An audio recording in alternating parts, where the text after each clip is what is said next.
The story begins inside a lavish mansion, where a blind boy named Kunan sits in silence, surrounded by relatives flashing soft, sympathetic smiles. He's always been told his eyes would never function, and because of that, he often finds himself wondering what it even means to see. So his father explained it as the ability to recognize colors and shapes. The reason for Kunan's blindness, it turns out, is tied to a strange symbol etched into his eyes, the hero's scar, a mysterious remnant said to have come from the legendary knight Hyster-Hulia. His father told him it wasn't something to be ashamed of, that it was far from ordinary, and that Kunan should wear it with pride, not bow his head in disgrace. But even with those words, he'd still hear the maids whispering when they thought he couldn't, how tragic it was, how deeply they pitied him. And Kunan did hear them, but he just never understood why anyone would feel sorry for someone just for being unable to see. Later that same day, his magic instructor showed up, and a maid carefully led Kunan to the study.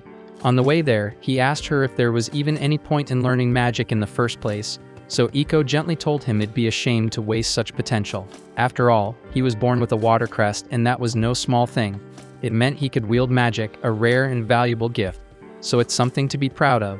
But Kunan still didn't see the use, and even if he masters magic, he'll still need someone to lead him around everywhere he goes. When they reached the study, the teacher introduced herself as Genie and said it'd be an honor to teach him. Not long after, they began the lesson, and to everyone's surprise, Kunan nailed the first spell right off the bat. With just one attempt, he conjured a small sphere of water. Of course, since he couldn't see it, he didn't know what it looked like. Genie explained that he had made a floating ball of water, roughly the size of an eyeball. Hearing that suddenly sparked something in Kunan. If he mastered magic well enough, maybe he could create new eyes with his power so he could see. And that tiny idea lit a fire in him. So from that moment on, Kunan held on to one belief. If he trained hard enough, one day, magic might let him witness colors and shapes the same as everybody else. Then one afternoon, while eating lunch, something unusual happened. Kunan got curious about what was actually inside his sandwich, and for the first time, he asked about the ingredients. So Iko happily walked him through each one, describing every detail. And preparing meals for him suddenly felt more meaningful now that he was finally curious about what he was eating. After finishing lunch, Kunan's tutor Flora drops by to read with him and asks what story he's in the mood for today. Without hesitation, Kunan says he wants to hear about the legendary knight Hyster-Hulia. Flora pauses, clearly caught off guard because she knows full well that Hyster is the very hero tied to Kunan's blindness. The maid catches her hesitation and flashes her a confident thumbs up, signaling it'll be alright. Flora nods, agreeing to go ahead, but gently asks Kunan to tell her if the story becomes too upsetting. But he assures her it won't be an issue, saying he wants to absorb every piece of knowledge he can, no matter how heavy. As Flora begins recounting the tale, Kunan learns that ages ago, the world's champions clashed in a brutal war against the Demon King. Hyster, hailed as the nation's greatest warrior, managed to strike down the Demon Lord. Though it cost him dearly, he emerged victorious, but with one arm and one leg lost in the fight. Ever since that battle, it's said that some of his descendants are born incomplete, missing limbs, eyes, or other parts of their bodies. So these children are often labeled as the hero reborn or bearers of the hero's scar. But even as he listens, Kunan quietly brushes it off as nonsense. Deep down, he knows this has nothing to do with him. His life isn't some echo of a heroic tale, it's his own. And what truly matters isn't a myth or a legacy, it's what he can accomplish through magic. He doesn't care about some legendary scar. What he cares about is unlocking the full potential of his power. And he's already made up his mind. He'll figure out a way to craft new eyes using magic, no matter what it takes. But the sheer amount of magical training he throws himself into eventually pushes his young body past its limits, and he ends up collapsing from total exhaustion. Iko rushes to his side and hurries him back inside to rest. Once he's had time to recover, Kunan, more determined than ever, realizes he has to step up, both mentally and physically, and passing out from magic overuse just won't cut it for someone chasing a dream this big. So if he wants to wield magic for long stretches without faltering, he needs to toughen up his body as well. Iko suggests he start learning swordsmanship to build endurance and muscle, and also eat more to support his growth. Still, she warns him that everything needs to progress gradually. Piling it all on too fast could do more harm than good. With his mind made up, Kunan dives into his new regimen under the guidance of Master Oro. The training is grueling and leaves him drained, but little by little, Kunan keeps up. The progress is slow, but it's steady, and that's what matters. When it's time for his magic lesson, Ginny arrives at the training field, and Master Oro quietly steps aside to give them space. Ginny approaches and remarks how impressed she is to see him picking up swordplay on top of everything else. Kunan nods, confirming that he's been working at it, explaining that if he's serious about his goal, he's going to need a ridiculous amount of stamina to back it up. Ginny had always seen Kunan as the quiet, brooding type, but today he feels entirely different. There's no trace of that empty look in his eyes. Now there's purpose burning behind them. They get started on their magic session, and Ginny asks him to perform the same spell they practiced last time. Back then, Conan had barely managed to conjure a single water orb, but now, without hesitation, he summons 7 of them at once. Ginny's stunned because she hasn't taught him any new techniques, yet he's managed to leap forward entirely on his own. That same afternoon, Princess Mirika, Kunan's fiancée, is set to visit. The idea of the meeting leaves her uneasy. Kunan's always been too withdrawn for her taste, and while she understands that this marriage is a matter of royal duty, the thought of being tied to someone so emotionally distant leaves her cold. But the moment she steps into the mansion, she notices something's changed. Kunan carries himself differently. He has a spark now, and their conversation flows in a way it never has before.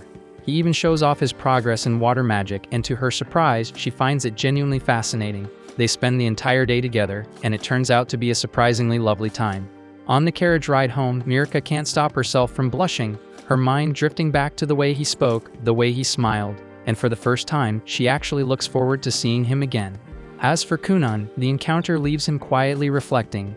He realizes he's been overlooking Mirika all this time, taking her presence for granted. So with fresh resolve, he goes straight to Flora and asks her to teach him how to carry himself like a true gentleman, one worthy of Mirika's hand. That night, Ginny finds herself replaying Kunan's training session in her head. No matter how she looks at it, the fact that he effortlessly casts 7 water spheres at once is hard to ignore, especially since even she hasn't pulled that off before.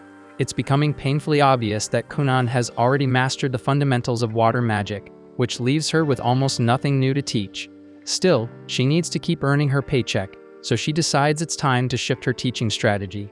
The following day, during their lesson, she introduces a new concept, breaking water magic down into separate stages, generating the water, suspending it in midair, and holding its form. To demonstrate, she conjures 2 orbs of water, one steaming hot and the other ice cold, then explains that real mastery comes from controlling the nature of the magic itself. That's what sets seasoned mages apart from novices. Kunan takes her words seriously and decides to test the method right away. He uses his magic to fill a cup with water, then hands it to Iko and asks her to give it a taste. She takes a sip, pauses, and then remarks that the water oddly tastes like apples. Ginny keeps a straight face, but deep down she's fuming. Yet again, Kunan picked up something new almost instantly, before she even had the chance to break it down properly. That evening, Kunan doesn't sleep a wink. He stays up, training non-stop, determined to fully grasp the technique Ginny showed him. He focuses hard on visualizing apples, their shape, their fragrance, every little detail. He gets most of it right, but no matter how hard he tries, he just can't seem to picture their colors. This becomes a serious hurdle. If he can't imagine colors, then creating his own eyes through magic will remain out of reach. But Kunan doesn't back down and swears to keep trying, no matter how long it takes. By the next morning at breakfast, Kunan gives it another shot. He conjures a water orb and gently moves it above the apples sitting on the table. Suddenly, his body jerks upright and his eyes widen in disbelief. Iko rushes to him, concerned, and asks what's wrong.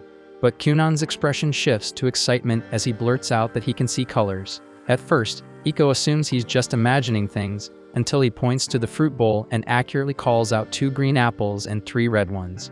She checks, and when she realizes he's spot on, her eyes fill with tears of joy. Without a second thought, she throws her arms around him and squeezes tight, overjoyed at his breakthrough. Iko then rushes to deliver the incredible news to Kunan's father, explaining with excitement that Kunan can now use magic to see colors. She adds that the closer an object is, and the more clearly defined its shape, the easier it is for him to identify its color simply by touching it. Even more astonishing, she mentions that this ability now lets Kunan read books by tracing the ink on each page and recognizing the color of the letters. Though he hasn't quite learned how to read words just yet, she's confident that it won't be long before he figures that out too. Kunan's father is overjoyed by the update and swells with pride, feeling like his son is finally making real, undeniable progress. The next morning, Kunan decides to surprise Ginny before she arrives by showing off a massive red water orb he created using his magic. He's fully focused, carefully forming the spell, until out of nowhere, his entire family suddenly appears, and the shock completely throws him off. He loses control and the red water explodes in every direction, soaking both himself and Iko from head to toe. The scene leaves him looking like he's been doused in blood, which makes his mother scream in horror and faint. Kunan is left blinking in confusion, wondering what just happened, until Iko calmly explains that blood is red, and seeing her son covered in it probably freaked his mom out a little too much. Kunan's father doesn't waste a second and sternly scolds his son for causing such a scare, and declares that his allowance will be cut off for 2 whole months. Then he turns to Iko and announces that her pay will be slashed for 3 months straight. The moment those words hit her ears, Iko, who lives and breathes for her paycheck, passes out instantly. At the same time, hidden just out of sight behind a nearby bush, Jeannie silently watches the entire scene play out. As she takes it all in, one thought crosses her mind. Kunan is far more gifted than she originally imagined, and at the pace he's growing, she can't help but believe he might one day earn the world's highest magical title, the legendary Cerulean Sorcerer. A few days later, Kunan's father brings up the idea of sending him to school. Hearing that, his older brother Ixio is caught off guard and points out that Kunan's never even set foot outside the estate. Gurion agrees but says that's exactly why he wants him to go, to help his little brother learn how to adapt to the real world. The moment hits Ixio with a flashback from when they were younger, back when he tried to guide Kunan outside to play. Kunan had been nervous, so Ixio offered to hold his hand the whole time. But just as he turned to lead him out, he tripped over the stairs and face-planted. Snapping back to the present, Ixio hides his nerves and assures their father he'll do everything he can to support Kunan. The following morning, Iko watches with amusement as Kunan plays around with a bowl of water. He explains that he enchanted the dish with magic and turned it into a fortune-teller's tool for fun. Iko jumps at the idea and asks him to use it to check if her long-lost youth is still alive. He grins and tells her she's still in her prime. Not done yet, she teases him by asking if he can tell her who her future husband will be. Kunan smirks and says that someone as gorgeous as her will never have a shortage of admirers. Flora watches the two bicker and banter and starts second-guessing whether it was smart to teach Kunan how to joke like that in the first place. Later, Flora starts a lesson with him, all while Kunan keeps cracking jokes like a pro. She wonders if he's headed down the path of becoming a shameless flirt, but deep down, she's just happy to see how much he's changed. His smile is brighter now and his mood lighter. After the lesson wraps up, Iko takes him outside to meet his father. Feeling chilly, she asks him to conjure up some warm water balls. Kunan does so, but feels uneasy because he can't help but wonder why his dad would want to see him this late. Iko tells him not to worry since he hasn't done anything wrong, unless you count that blood explosion incident a while back. Kunan fires back that she's the one who talked him into it in the first place, but he admits it was kind of fun. Before long, they reach the main estate where the head butler, Balin, greets them. Not long after, Kunan's older brother shows up and leads the two toward their father's room. As they walk, his brother asks if Kunan needs a hand getting around. Kunan quickly shakes his head, reminding him he can sense his surroundings just fine now. His brother nods, though the memory of messing up last time still lingers in his mind. Shortly, they step into a room where both of Kunan's parents are already waiting. Once Kunan and his brother go inside, Iko and Balin stay outside the door. Then Gurion turns to Kunan and asks if he's open to the idea of attending a proper school. Kunan shuts it down immediately, saying he doesn't want to be a burden on others who'd have to look after him all the time. He adds that he's got something important he's working on at home and wonders if it's really that big of a deal not to go. Gurion explains that while it's normally mandatory for noble kids to attend school, he managed to get a special exemption from the Emperor so Kunan could stay home due to his condition. Kunan's not thrilled, he suspects favoritism and says as much, but Gurion waves it off and tells him to stay focused. He tries once more to get Kunan to change his mind about staying home, but Kunan dodges the subject and instead asks if he can get his allowance back. That sets Gurion off, and the two of them dive straight into a heated back and forth. Thankfully, his wife steps in and reminds him why they're even having this talk. Regaining his composure, Gurion gets back on track and explains that this is about Mirika. He points out that any noble who skips their duties ends up shunned, and if she marries someone seen as uneducated, the backlash would fall on her too. That hits Kunan harder than expected, and after thinking it over, he finally agrees to give school a shot. Still annoyed by the whole situation, Kunan is at least a little comforted when Gurion clarifies that he doesn't have to attend full-time, just show up for the yearly advancement exams. As long as he shows up 5 times for tests, he'll qualify for graduation, and that bit of news actually lifts Kunan's spirits. Ixio jumps in to remind Kunan that both he and Mirika are upperclassmen, so they'll help him settle in.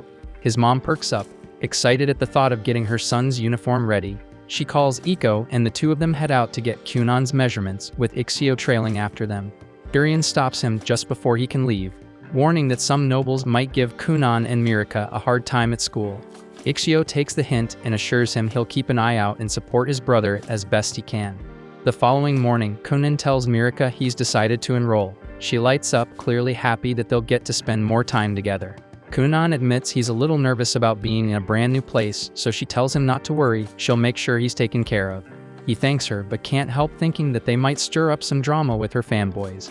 When he brings it up, Mirika tries to brush it off like it's nothing, which makes Kunan suspicious. He asks if she's even popular at school, and she quickly sits up straighter, proudly saying that 5 guys have a crush on her.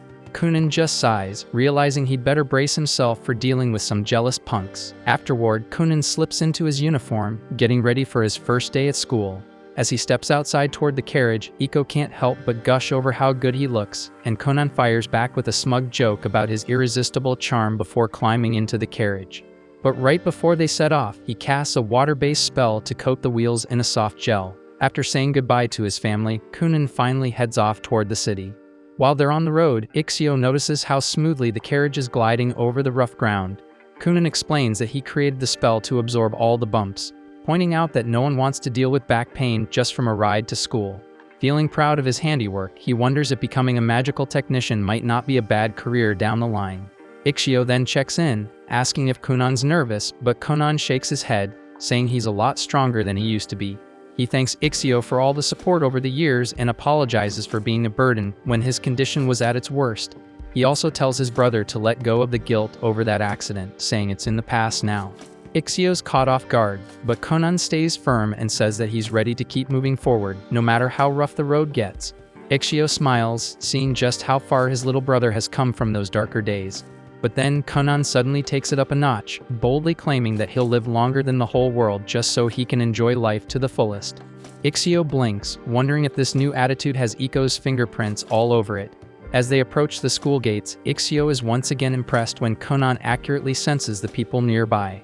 Eventually, they arrive at the school entrance, and Kunan steps out of the carriage. Mirika hurries up to greet him, only for Kunan to start gushing about how beautiful she looks.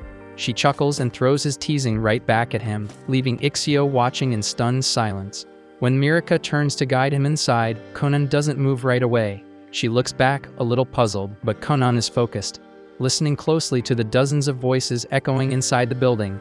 Though the noise feels a bit overwhelming, for once he feels like he's ready for it. After taking a deep breath, he extends his hand toward Mirika and cheekily asks her to escort him like a dainty maiden. She laughs and agrees, taking his hand with a smile. In a quieter corner of the academy, Kunan's newly assigned tutor Cast kept glancing at the door, wondering why her new student was running late. She knew Kunan was the son of a marquis, and that thought alone made her doubt if someone as green as her was even qualified to teach him. Before she could spiral further, a bunch of girls nearby started squealing over a gorgeous newcomer. While she turned to see what the fuss was about, and her jaw nearly dropped as Kunan casually strolled past with his fiancée clinging to his arm. Snapping out of it, Cast rushed to catch up and introduce herself as his instructor. Kunan, without skipping a beat, greeted her in an overly feminine tone, saying he was just playing the part of a graceful lady. Cast stood there frozen, completely thrown off, until the bell rang and spared her the awkwardness. Mirika and Ixio gave a quick goodbye, leaving Kunan with Cast, who now realized she'd probably drawn the short straw with this oddball student. Not far away, a few students peered through a window, eyes fixed on Kunan. One of them muttered that Kunan bore the mark of a hero's scar, and that small comment was enough to tick off Prince Lyle. Noticing his mood shift, his flunkies immediately backtracked, smothering their earlier compliments with half-hearted jabs. The prince then spun around and ordered them to follow him, clearly irritated. Back with Cast, she prepped a private room for Kunan's advancement exam. She asked if he understood the basics, and he gave a quick nod. She then went on to explain that although students usually had long breaks between exams, Kunan would be allowed to take his early. Kunan looked puzzled, so she added that his father had pulled strings with the king to make it happen. Kunan casually mentioned that his father was actually pretty tight with the king. Still, he couldn't shake off the guilt that his dad had to use favoritism to pave his way. He turned to Cast and apologized for putting pressure on the school because of his status, but she just acted like she didn't hear it. But Kunan didn't stop. He started venting about the messed up politics in noble society. Trying to change the subject, Cast silently handed him the exam sheet. Kunan didn't even glance at it. and just kept trashing his corrupt father until Caste finally snapped and begged him to leave her out of high society's messed up politics. Sometime later, Caste sits down alone with Kunan's exam papers. After all the ranting he'd done about aristocratic nonsense, she figured his answers would be an absolute mess. But the moment she starts reading, her eyes widen in disbelief because he didn't just do well, he aced the entire thing. Meanwhile, Kunan strolls over to the cafeteria to grab lunch with Mirika. But just as they arrive, Prince Lyle and his entourage block their path. Lyle calls out to his sister, and Mirika immediately starts fidgeting with her clothes, clearly nervous. Curious who's trying to stop her, Kunan steps forward and comes face to face with the prince. A few paces behind, Ixio approaches and freezes at the sight of a noble confronting his little brother. Lyle wastes no time and throws a jab at Kunan, mocking him for getting engaged to Mirika despite his disability. Mirika's heart sinks, but she can't bring herself to defy her older brother. Kunan picks up on her silence and without a word decides Lyle needs to be taught a lesson. Before he can act though, Ixio steps in and tries to defuse the situation. But Lyle is already fired up and snaps at him to back off. So Ixio stands there, unsure of what to do. In the meantime, Kunan secretly casts a spell, drawing moisture from the air and nearby drinks, then sends it surging into Lyle's pants. Kunan then casually points at the growing wet patch and blurts out that the prince might want to check his trousers. The crowd around them goes dead silent before a ripple of gasps spreads through the room. Lyle panics and swears he didn't wet himself, but the damage is done, and with a red face he storms off to clean up. Ixio, already suspicious, turns to Kunan and asks if that little trick was his doing. Kunan just shrugs and feigns innocence, pretending he's just as clueless as everyone else. With the drama behind them, the three of them finally sit down for lunch. While munching on his food, Kunan asks who that jerk was, and Mirika quietly tells him that Lyle is her older brother. Kunan feels bad for her, wondering why someone like that would treat his own sister so badly. He looks over at Ixio and thanks him for always being a good brother. Ixio forces a smile, but inside he's freaking out because Kunan just publicly humiliated a member of the royal family. Mirika tries to brush it off and tells him not to stress, but Ixio knows deep down that trouble's coming, and somewhere nearby, Lyle storms through the hallway, seething over what just happened. At the same time, while Kunan and his companions are eating, their conversation drifts back to the events from before. Everyone was still scratching their heads, trying to figure out why Lyle had confronted them so openly without even bothering to hide how hostile he was acting. Mirika was the first to speak up, guessing that Lyle's outburst was probably his way of trying to reassert control over her. She reminded them that Lyle was the 6th prince, while she was only the 9th princess, so by default, she ranked lower than him in the royal pecking order. But with her recent engagement to Kunan, that dynamic had started to shift. Kunan bore the legendary hero's scar and had already made a name for himself as a powerful young sorcerer, which meant her standing among the nobles had skyrocketed, and now that Kunan had formally stepped into high society, it was fair to say that both of them now held a higher status than Lyle. Kunan scratches his head, admitting that all this royal hierarchy talk is way too confusing for him to wrap his head around. Mirika laughs and tells him that none of it really matters. What's important is that she's happy to be with him. That makes Kunan smile, and he says he's glad to hear it. Still, he suggests maybe he should go apologize to Lyle just to avoid unnecessary drama later. But the second he says it, both Mirika and Ixio jump in to shut him down, telling him absolutely not to even consider doing something that's stupid. Time flies by, and soon the day of Kunan's final exam rolls around. Before heading out, he fits in a quick training session with Genie. During the practice, he summons a floating ball of water and then cleanly morphs it into a solid orb of ice, shaped exactly like an apple. Genie raises her eyebrows, clearly impressed, and remarks on how much he's improved in such a short amount of time. That afternoon, Kunan arrives at the academy, mentally prepping himself for the final test. As he takes in the atmosphere, he can't help but feel a little fired up because this place really looks and feels like a proper school now. Professor Cast walks up to him and wishes him luck, though she adds with a grin that he probably won't even need it, considering how sharp his skills are now. Soon after, a group of students gathers and asks Mirika to introduce her fiancé. Taking the hint, Kunan politely steps forward and introduces himself as both Mirika's fiancé and Ixio's younger brother. With a warm smile and respectful tone, he greets the group, saying it's a pleasure to meet them. His words and manners leave a strong impression, and in no time, everyone around him starts to think Kunan might just be the definition of a true gentleman. Meanwhile, Lyle stands off to the side, gazing silently out the window, already plotting his next move.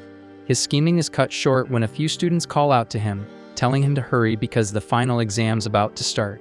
Lyle scoffs, replying with a smug tone that he'll show up whenever he damn well feels like it. The others, clearly nervous, remind him that the exam is being held all at once, so if he doesn't come now, he's out. He turns to look at their faces and immediately feels his temper spike. Just by the way they're looking at him, he knows they've been talking crap behind his back, too spineless to say it to his face. That realization only pisses him off more. But right before he can unleash anything, Kunan suddenly steps up with a bright smile, grabbing Lyle's hands like they're old friends. Beaming with energy, Kunan cheerfully introduces himself, saying they didn't really get the chance the other day. Caught completely off guard, Lyle yanks his hand back and snaps, asking who the hell gave Kunan permission to speak to him, let alone touch him. Kunan quickly apologizes, but instead of backing off, he just keeps complimenting Lyle with genuine admiration. One praise after another, and before Lyle even realizes it, his face starts turning red. He tries to hold his expression, but the redness gives him away. The other students can't help but crack up, completely shocked to see Lyle flustered like that, as it's a side of him no one expected to see. Moments later, everyone settles into their seats, and the final exam begins. Time passes quickly, and when it's over, Professor Cass steps in front of the class to announce the results. Instead of writing names or numbers, she simply draws a flower on the board, her way of saying everyone passed. The classroom bursts into cheers as students congratulate each other, relieved and overjoyed to have cleared the exam. With everything wrapped up, Kunan hops into his carriage and waves goodbye, telling the others he hopes they'll meet again someday. As soon as he returns to the mansion, he jumps straight back into training with Jeannie. She tells him to make a ball of water and split it into 10 equal parts. Kunan does it effortlessly, then adds that he's been working on something new. With a grin, he transforms one of the water balls into a small bird, and it flaps its wings and takes off into the air. Jenny watches, stunned and speechless. A few seconds pass before she drops to her knees, realizing with a heavy sigh that there's barely anything left she could teach him. Not long after, the two sit down for a quiet tea break. That's when Jeannie finally gathers the courage to be honest with him. She tells Kunan flat out that she truly has nothing left to teach him. According to her, he's already mastered every form of basic magic, and once he moves on to more advanced spells, he'll easily leave her in the dust. She confesses that it's been like this for a while now. She just kept throwing together odd little exercises, hoping to stay useful somehow. The moment she says that, Kunan bolts upright in protest. He tells her he's known for a while, but it was those very exercises, random or not, that helped him expand his magic. He insists that without them, he never would have reached this level. Then he suddenly asks if she's trying to walk away because the pay isn't good enough, and says if that's the problem, he'll just tell his dad to give her a raise. But Jeannie shakes her head, her tone quiet but firm. She tells him it's the opposite. She can't keep accepting such a generous salary when she's no longer earning it. She doesn't want to be paid like a teacher when she doesn't feel like one anymore. She walks over to him and gently places both hands on his shoulders, locking eyes with him as she says she's reached her limit. She repeats it clearly. There's nothing more she can teach him, but Kunan refuses to hear it.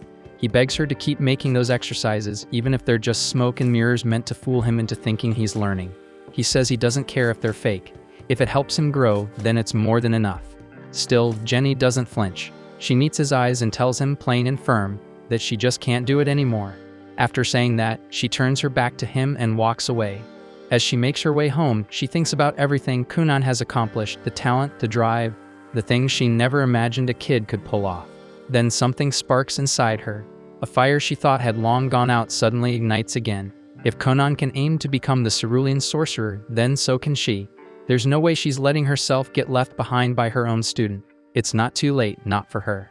Back at the mansion, Iko informs Kunan that Flora has stepped down from her role as well, now that he's officially completed the Noble Children's curriculum and graduated. Her job, by all standards, is done. Kunan feels a little downhearted, realizing he never got the chance to properly say goodbye. But Iko explains that Flora didn't offer any farewells because she knew she wouldn't be able to hold back her tears. Hearing that, Kunan decides he'll write her a letter, something sincere to thank her for everything she did. That evening at dinner, Kunan brings up Jeannie's resignation to his father, Arsene Girion. He explains how Jeannie felt unqualified to keep teaching him, believing that Kunan deserves someone far more gifted in magic to help him move forward. While they sit and think it over, Ixio suddenly recalls hearing about an elite royal sorcerer known as Zionli. The name instantly grabs Kunan's attention. Without hesitation, he says he wants Zionli to be his next teacher. But before the idea can even settle, Arsene cuts in and shuts it down immediately. He explains that requesting a royal sorcerer is next to impossible.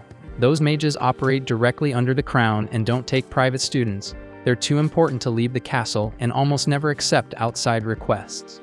But instead of backing down, Conan starts cooking up a plan. He says he'll tag along during his father's next castle visit, pretend to get lost inside, and when one of the royal sorcerers shows up to help him, he'll somehow charm them into becoming his mentor. Arsene doesn't even let the idea breathe. He shuts it down on the spot, calling it reckless and flat-out dumb, with a success rate that barely scrapes 10%. He tells Conan to forget it entirely, but before Conan can argue back, his mother chimes in, flashing Arsene the classic puppy dog eyes.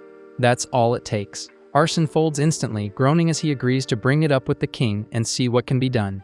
A few days later, a Grand Master within the castle receives Cunan's formal request for royal tutelage. At first glance, the man barely gives it a second thought and is seconds away from tossing it aside. But the moment he notices the name Cunan Gurion, bearer of the hero's scar, he pauses, interest flickering in his eyes. After a few days, Conan finally receives a formal summons from the royal palace to appear before the kingdom's royal sorcerer, so he steps into the carriage with his father, who's clearly pleased with how well things are progressing. Conan casually remarks that the king must really have a strong relationship with his father if a meeting like this got arranged so fast, but his father quickly corrects him that this has nothing to do with old ties. The truth is, the head court sorcerer himself had taken a keen interest in Cunan's abilities and personally requested an audience. His father then asks what kind of spells Cunan can use at this stage, and Cunan immediately begins chanting before forming a small sphere of water, which soon transforms into a black cat that calmly settles on his lap. His father stares in disbelief, saying he never imagined magic could accomplish something like this, and reaches out to pet the tiny cat. He is shocked to find that it does not feel like magic or water at all, but exactly like any ordinary cat he might find wandering outside. Cunan explains that he only recently perfected its appearance, since before that he could only create animals that were completely transparent, though lately he has learned how to freely alter their color. His father happily plays with the cat for a while, prompting Cunan to ask if they should adopt a real one for their home. But like a typical father, he immediately shuts the idea down, insisting that cats would just make a mess around the house and that he would probably trip over one and injure himself. On top of that, he adds that Cunan's mother prefers dogs anyway, so the decision is not really up to him. Before long, they arrive at the capital and are welcomed by a silver-haired girl named Helga, the kingdom's second princess and Mirika's older sister. Cunan greets her cheerfully, saying he feels incredibly lucky to have someone as beautiful as her as his sister-in-law. His father briefly wonders if his son might be a bit too smooth for his own good, but decides to worry about that later. Helga smiles and says she has heard many stories about Cunan from her younger sister and would love to talk with him at length. She also notices the cat and asks if it needs any special food, but the moment Cunan's father sets it down on the ground, Cunan cancels the spell, and the cat melts back into nothing more than a small pool of water. Helga quickly realizes that Conan is far more talented than she originally assumed. While his father looks genuinely disappointed about not getting the chance to name the cat, Helga offers to escort Cunan up to the Black Tower, as his father mentions that he plans to speak with the king for a bit before possibly heading home. Cunan tells him not to worry, saying that after visiting the Black Tower, he's thinking about meeting up with Mirika and maybe taking her out somewhere. His father tells him to enjoy himself and promises to have a carriage prepared whenever Cunan decides to return. Helga soon leads Cunan toward the Black Tower and casually asks whether he's fine walking on his own or if he needs any help. Conan says he's completely fine, then immediately starts bombarding her with questions that leave her utterly confused, since every one of them is insanely complex when it comes to magic. She tells him that she can't possibly keep up with such a deep discussion while walking and instead asks if he knows how many children the current king has. Cunan admits he never really thought about it, so Helga explains that the king is an absolute powerhouse who has 7 princes and 10 princesses. She herself is the second princess, while Mirika is the 9th. But what makes their kingdom especially unique is that the line of succession doesn't follow the usual rule where the eldest son automatically inherits the throne. Instead, they practice something known as a meritocracy, where every prince and princess is judged based on their abilities, talents, and dedication to their chosen path. Because of this system, even the youngest royal child has the same chance of claiming the throne as the oldest. Helga goes on to explain that she has already stepped away from her own claim by choosing the path of a mage, dedicating herself fully to refining her skills and becoming one of the country's greatest wizards. As they move through the corridors, Conan suddenly feels an inexplicable pull toward a nearby window, where he stares absent-mindedly toward a dark tower in the distance, sensing countless different magical presences coming from it. Not long after, Helga shares something she considers extremely important, warning him that there is a real chance he could be dragged into the succession struggle for no good reason. She advises him not to align himself with any faction until he is absolutely certain of his stance, and cautions him to never say anything that could later be twisted and used against him to damage his reputation. In exchange for all that valuable advice, Kunan decides to return the favor by showing Helga a unique trick of his own. He freezes a thin film of water beneath his shoes, forming a slick layer of ice that lets him glide forward almost like he's skating. Helga instantly falls in love with the idea and excitedly tells him to try it on her too. Kunan quickly casts the spell again, and before long, the two of them are sliding through the corridors like a pair of reckless idiots, laughing as they go, while the guards scramble to chase them down since they can't risk Helga getting hurt. But sadly for the guards, Kunan and Helga are far faster than expected and manage to leave them behind. Their luck doesn't last long though, as a knight spots them and immediately gives pursuit. Kunan asks if they should stop, but Helga is having way too much fun and insists they can probably outrun him. That confidence turns out to be misplaced, as the knight catches up to them and drags them outside into the garden, where they receive a proper scolding. Afterward, they are escorted toward the tower, where Kunan is finally introduced to Rondamund Actard, the kingdom's head sorcerer.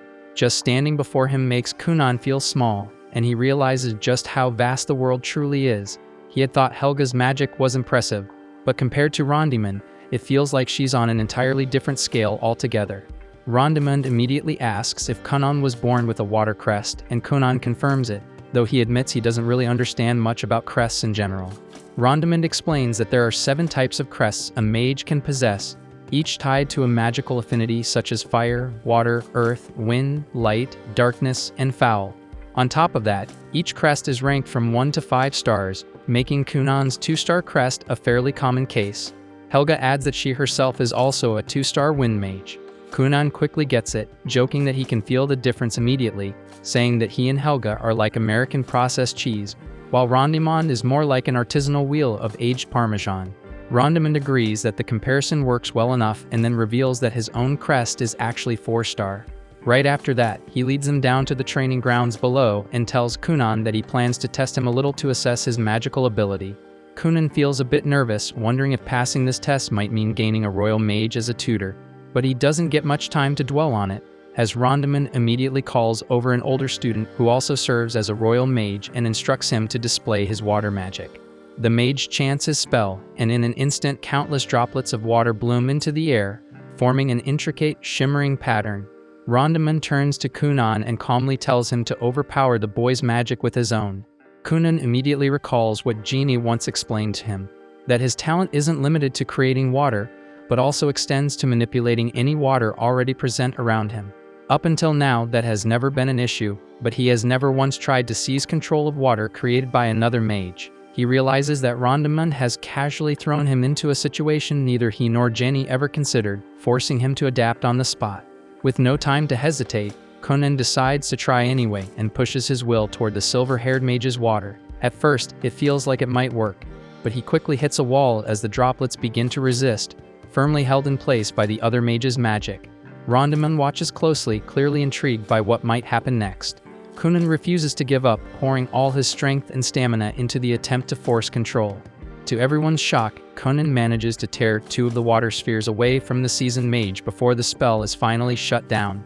Kunan collapses to his knees, gasping for breath, while the silver-haired mage honestly admits that he never imagined a mere boy could wrest control of even 2 water spheres from him. He turns to Rondamund and declares that he would gladly take Kunan on as his student, only for the other mages to immediately speak up as well, all expressing their desire to have Kunan as their pupil. Rondamund shuts them down at once, saying he wants to see more of what Kunan can do, and tells Kunan to create something of his own choosing.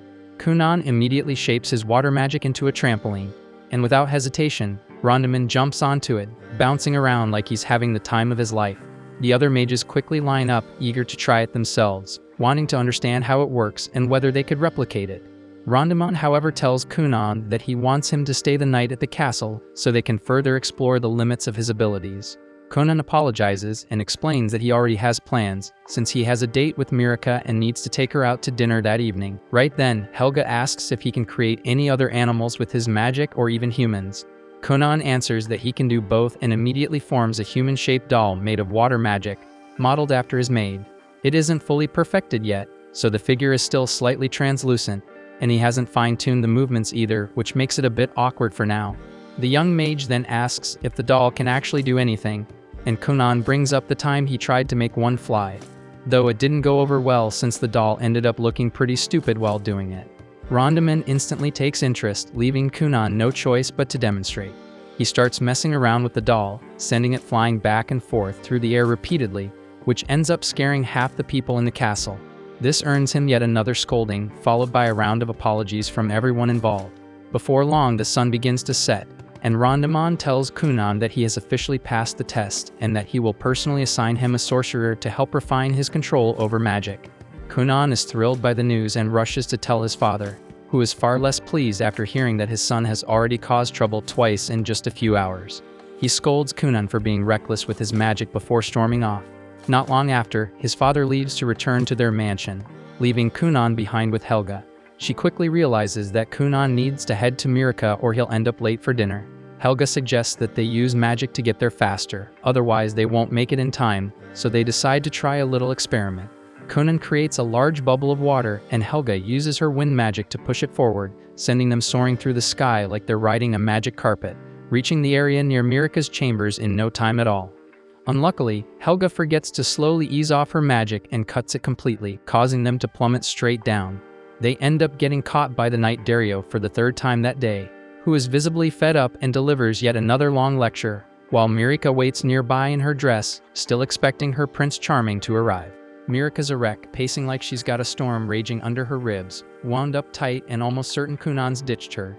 The maid does her best to keep things calm, suggesting he probably just got stuck at the academy, nothing more.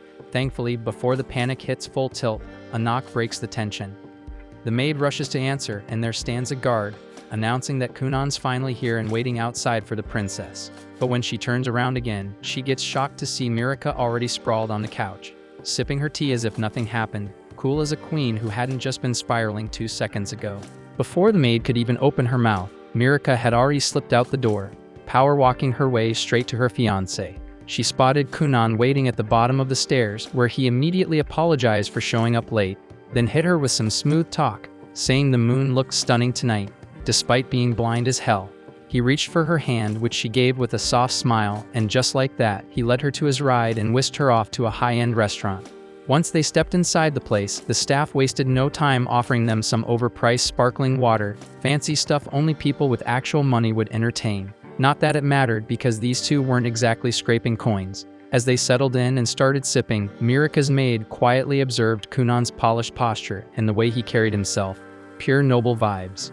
Mirika broke the silence first, asking if he'd had time to swing by the Black Tower today. Kunan lit up at the question, sharing how he actually met her older sister there, and that every mage he encountered was straight up incredible, especially the second Princess Helga. He added that he passed the mage assessment too, though he still had no clue who his mentor was gonna be. The guy kept laying on the charm throughout the night, and Mirika was clearly vibing with it, even if her maid still found some of it kinda cheesy. But hey, young love's messy like that, so whatever.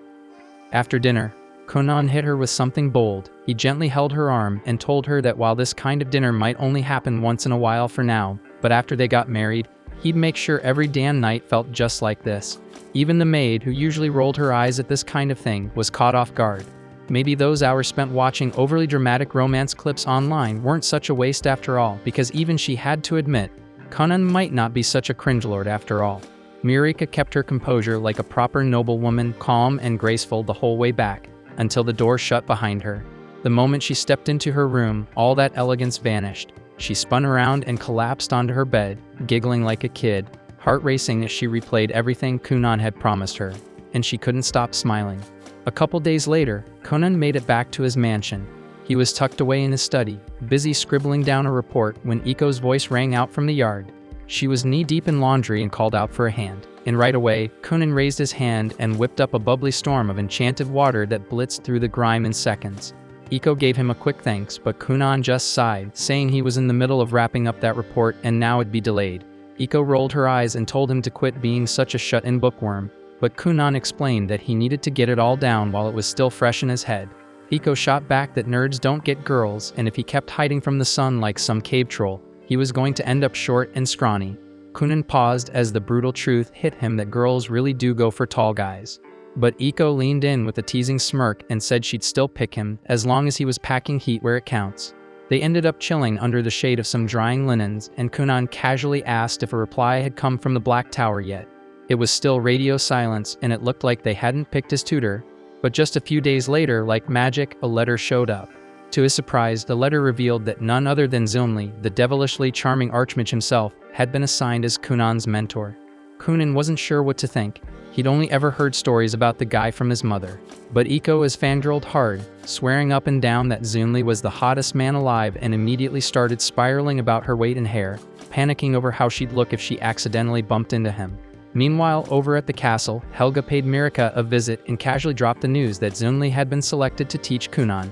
Mirika lit up with excitement, thrilled that Kunan would be learning under the best of the best. Helga, on the other hand, let out a sigh and admitted that she had secretly wanted the job. Kunan was way more fun than most students, and teaching him would have been a blast. While walking through the corridor, Mirika catches sight of her two older sisters, Everil and Lydalia, standing there with smug smirks plastered on their faces. She halts instantly like a deer in headlights, but luckily Helga's right by her side, which helps her keep it together. But Eve just has to open her mouth, pretending she's concerned while clearly trying to stir shit, throwing a jab about how everyone's been buzzing about Kunan lately. Then she drops the bomb, saying they're not even married yet, just engaged, so Kunan technically still has the freedom to fall for any other princess he fancies. That jab hits Mirika right where it hurts, making her visibly uncomfortable. But Helga doesn't let it slide, and she claps back without hesitation, calling both sisters washed-up F-tier nobodies, saying even if Kunan had working eyes, he still wouldn't waste a glance on them. That shuts them up real quick, their cheeks burning red with rage before they storm off, snapping that Helga should stop acting like a thug and try acting like a proper princess for once, especially since she's already been written up by a knight 3 times. Back at Kunan's estate, he's sipping on tea with Iko, his mind drifting as he tries to picture what his new teacher might be like. Meanwhile, Iko's off in her own world, blushing hard just thinking about Zunli and how she'll finally get to see him in person. Out of nowhere, a carriage pulls up outside. Mirika steps out first, catching Kunan completely off guard with her surprise visit, but he doesn't waste a second before turning on the charm, laying it on thick about how he needs mental prep to handle being near someone so beautiful. What he doesn't realize is that Zunli is still sitting inside the carriage, silently listening to every cringeworthy line, wondering what kind of mess he just got himself dragged into. Kunan, of course, is still going off, even making weird comments about how Mirika probably changed her soap. Eventually, Zunli's had enough and steps out of the carriage.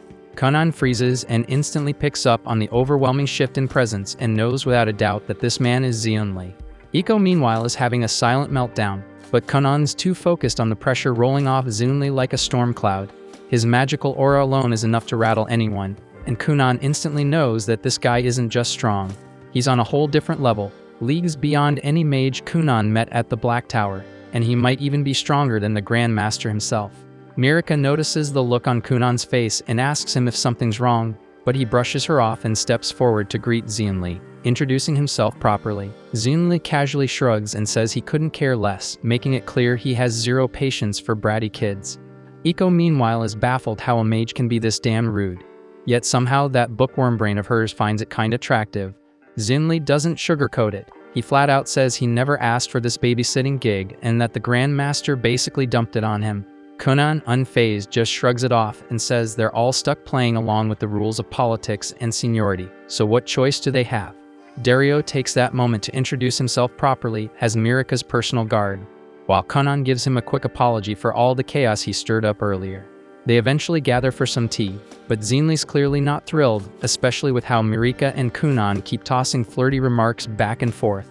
Their back and forth gets so cheesy, he finally cuts in, tells them to cool it, and reminds them he's here to talk magic, not listen to some corny teen drama. With a smirk, he decides to mess with Kunan a bit and throws out a question and asks if the kid knows anything about compound magic. Kunan calmly answers that it's an advanced technique where the caster merges multiple spells into one. Zunli then pushes further, wanting to know how many spells he can juggle at once. But the answer that comes next catches him way off guard. Kunan tells him he can pull off 31 spells at once and sometimes push it to 32, though he admits it gets shaky there. Zunli actually perks up at that and admits even he can't go beyond 50 spells, which blows Kunan's mind since he didn't think anyone could hit that number. Zunli asks him how the hell he broke through the 20-spell ceiling. Most people hit a wall there. Kunan just shrugs again and says he stacked a bunch of spells together like building blocks, one on top of the other. Zunli can't help but be impressed because he didn't expect someone to figure out that kind of technique on their own. It suddenly makes sense why so many other mages were pissed that he got the chance to tutor Kunan while they were left out, even though they were the ones who welcomed him to the Black Tower. Back then, Zunli didn't get what the fuss was about. Sure, they said Kunan was promising, but even they probably didn't realize just how much of a freakishly rare talent he really is. Zunli finally starts giving a damn and stands up from his chair, telling Kunan to prove he's not all bark and no bite because he's not about to waste his time on a kid who can't back up his big talk. Then, without blinking, he tells Kunan to grovel and beg him to become his tutor. Mirika instantly thinks there's no way in hell Kunan would ever lower himself like that, only to be proven hilariously wrong as Kunan folds instantly, calling Zunli the greatest sorcerer alive, going on about how amazing he smells, and even joking that a straight guy like him could totally fall for a dangerously hot mage like Zunli. Zunli, creeped the hell out, tells him to cool it and zip it before things get any weirder. Then, to test the little freak, he raises his hand and casts a spell, and suddenly a thick wall of dirt rises up from the ground. He tells Kunan to destroy it if he can, using whatever tricks he's got. But just before Kunan makes a move, Zunli casually throws in a request and says he wants to try out that waterbed he keeps hearing about. Without missing a beat, Kunan casts a spell and summons a floating bed made of water. Zunli says he'll supervise from there, takes a seat, and the moment he touches it, his eyes go wide. Before he knows it, the man gets sucked into a dreamy nap, knocked out cold by the ridiculous softness. While Zunli's passed out in waterbed heaven, Kunan checks out the wall and immediately senses what's going on. The thing looks basic, but there's a thick layer of powerful enchantments underneath, making it damn near unbreakable. Turns out Zunli had stacked more than 40 layers of magic on top of each other. But Kunan doesn't panic. Instead, he calmly sits down next to the princess and pours her a cup of tea. He figures they'll just chill until the guy wakes up, only then will he bother breaking it. 2 hours crawl by before Zunli finally wakes up. Rubbing his eyes as the sun dips below the horizon, he looks around, sees his wall still standing, and asks if Kunan gave up. Kunan just sips his tea and tells him he was waiting. And now that he's awake, it's time. The boy walks up to the wall and uses a spell, releasing a stream of soapy water that gently eats away at the dirt. Slowly but surely, the wall melts down. Zunli watches, grinning, realizing Kunan didn't try to brute force it like most idiots would. Instead, he picked the clever route, and that moment seals it. Zunli officially takes him in as a student and tells him to be ready. Starting tomorrow, they'll be diving headfirst into every experiment he's got lined up. The next morning, Zunli rolls in once again with Princess Mirika at his side, loudly declaring Kunan the luckiest kid in the entire kingdom for having the privilege of studying under its most elite mage. Kunan, already a pro at shameless flattery, doesn't miss a beat, throwing himself into it and gushing that he's clearly the luckiest guy alive to be taught by the most outrageously handsome man in the whole empire. Zunli smirks, clearly eating it up, but warns that today's session isn't going to be a cakewalk, so Kunan better not expect any special treatment. Kunan throws himself into a full-on soap opera performance, clutching his head dramatically and whining that if Zunli went easy on him, he'd assume the love was gone. Zunli gives him a side-eye, slightly creeped out by the clingy little weirdo, tells him to chill the hell out, and drags him inside. But the second they step into the room, Kunan's buzz crashes. Turns out, today's lesson is just copying Zunli's chicken scratch memos into clean, legible documents. Kunan instantly realizes what's happening. Zunli's just dumping his paperwork on him out of sheer laziness. Kunan was all hyped to dive into cool new spells, and now he's stuck playing secretary. Still, he knows there's no getting out of it, so he sucks it up and agrees. Zunli then waves the rest of the gang off, claiming the papers are top-secret national intel that only he's allowed to see. Kunan turns to Mirika, apologizes for the delay, and promises to be back with her as soon as he's done. Mirika gives him a smile and heads out with the others. Once they're gone, Zunli casually tells Kunan to recreate that waterbed he whipped up yesterday. Kunan casts the spell with ease, forming a soft, warm water mattress. Without a word, Zunli flops onto it and knocks out instantly, snoring like he's clocked out from life, and Kunan sighs and gets to work. Meanwhile, outside in the gazebo, Mirika pulls Iko aside and quietly confides that she's been secretly training with a sword the past few days but swears her to keep Kunan in the dark. Iko's taken aback since it's pretty rare for a princess to pick up swordsmanship, but she nods and agrees to stay silent. Shortly after, Mirika suits up, grabs her wooden sword, and steps out onto the practice grounds to spar with Dario.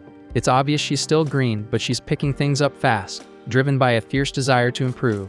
She's determined to become someone worthy of standing beside Kunan. She knows he carries the hero's mark, meaning fame and glory are basically guaranteed for him. So if she wants people to see them as equals, she'll need to earn her place with skill and strength of her own. Back upstairs, Kunan's still hunched over the ancient parchments, trying to make sense of the cryptic mess. The handwriting is so atrocious it's nearly impossible to tell if he's looking at letters or some deranged attempt at a diagram.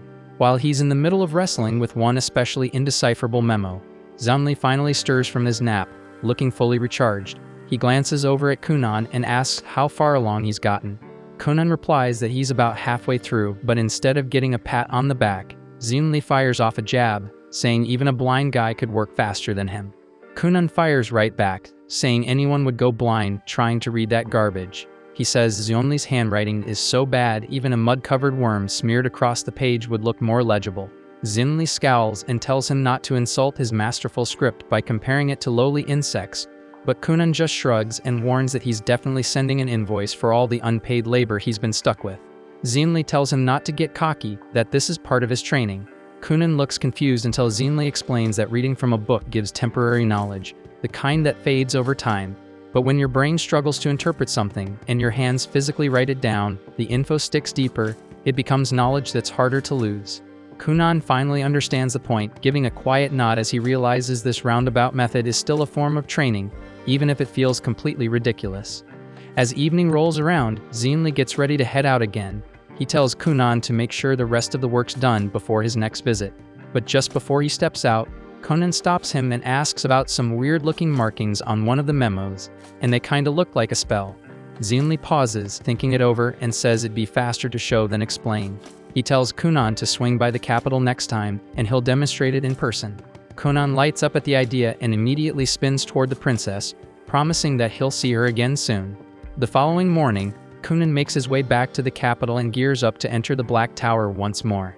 As soon as he shows up, the royal mages swarm him, excited to see him again and throwing out a barrage of questions. But before he can get a word in, Zunli appears and tells him to follow. Helga stops Zunli with a horrified look and asks if he's seriously planning to take Kunan into that room, the demon room, but Zunli doesn't bother with an answer. He just turns to Kunan and tells him to summon the waterbed. Kunan casts it without a hitch, and just like that, all the nosy students are out cold and snoring. As they continue walking up the stairs, Zunli suddenly turns to Kunan and asks if he knows anything about magical weapons. Kunan answers that magical weapons are special gear capable of channeling a user's magic. Zunli nods in approval and explains that there are mages out there whose sole job is to craft magical weapons specifically for the royal magicians. With that, he opens the door to his study, revealing a space buried in layers of dust and littered with scrolls from wall to wall.